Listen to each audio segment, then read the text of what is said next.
أعزائي المشاهدين، بنرحب بيكم وهنكلمكم النهاردة عن فيلم عزيرو لمحمد رمضان ونيلي كريم.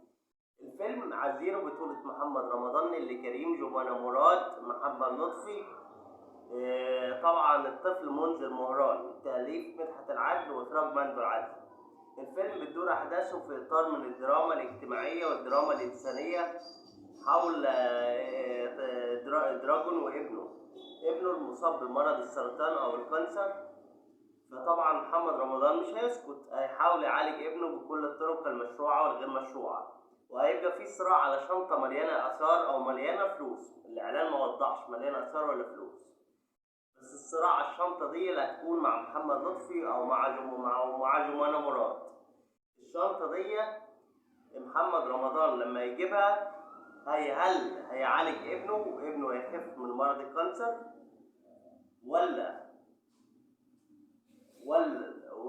مش هينجح انه يجيب شنطة الفلوس او الاثار ويعالج ابنه من مرض الكانسر، ولا الشنطة هيجيبها، شنطة الفلوس هتيجي وكل حاجة هتيجي، بس ابنه هيموت بمرض السرطان ومش هينجح انه يعالج ابنه، بالرغم انه هيبقى معاه الفلوس اللي يعالج بيها ابنه يدخلوا بيها احسن مستشفى، والنهاية هتكون صدمة وابنه هيموت.